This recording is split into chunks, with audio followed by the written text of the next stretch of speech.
Parade Commander Shri Dheeraj Kunubili IPS is coming forward to the saluting dais to invite the Honorable Chief Minister to review the parade.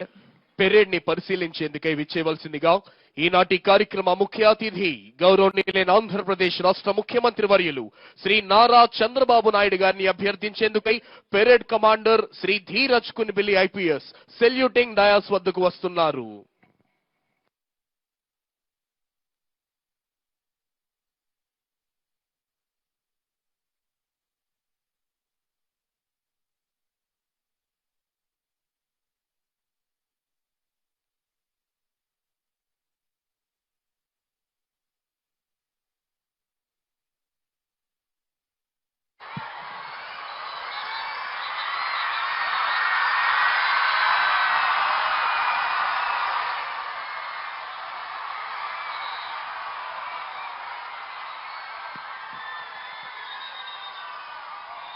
Honorable Chief Minister has accepted and is going to review the parade.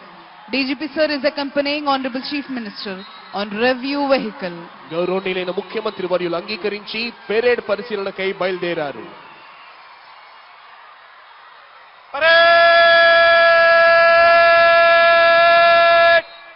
విశ్రమ్ పగా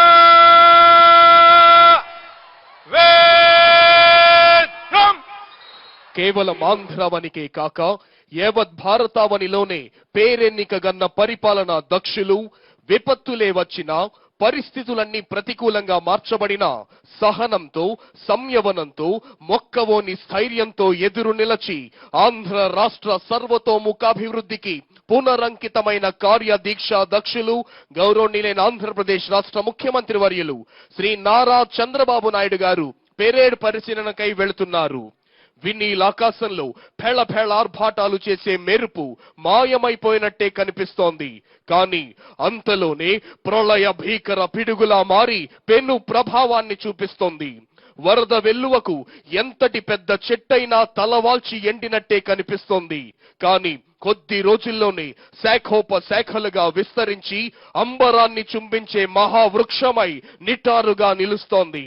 ప్రకృతి నేర్పే ఈ పాఠాలను నిజ జీవితానికి అన్వయించి ఎంతటి కఠిన సవాళ్లనైనా ధీటుగా ఎదుర్కొనే ధీశాలి, ప్రణాళికాబద్ధమైన ఆలోచనలతో కొన్ని దశాబ్దాల తర్వాత వచ్చే మార్పులను సైతం ముందుగానే ఊహించి తదననుగుణంగా కార్యాచరణను రూపొందించే దార్శనికులు, ఓవైపు ప్రజా సంక్షేమం, మరోవైపు రాష్ట్ర సర్వతోముఖాభివృద్ధి, ఈ రెండిటిని సమన్వయం చేసుకుంటూ ఆంధ్రావనిని స్వర్ణాంధ్రగా రూపుదిద్దడమే ధ్యేయంగా అహరహం శ్రమించే డైనమిక్ అడ్మినిస్ట్రేటర్ గౌరవనీయులైన ఆంధ్రప్రదేశ్ రాష్ట్ర ముఖ్యమంత్రి వర్యులు శ్రీ నారా చంద్రబాబు నాయుడు గారు విపరీతమైన రసాయన ఎరువుల వాడకంతో తగ్గిపోతున్న భూసారాన్ని పునరుద్ధరించడం కోసం ప్రకృతి వ్యవసాయం పట్ల రైతాంగాన్ని జాగృతం చేస్తోన్న రైతు బాంధవుడు రాష్ట్రంలో అందుబాటులోనున్న ఏ వనరులతోనైనా సంపదను సృష్టించి పాలు,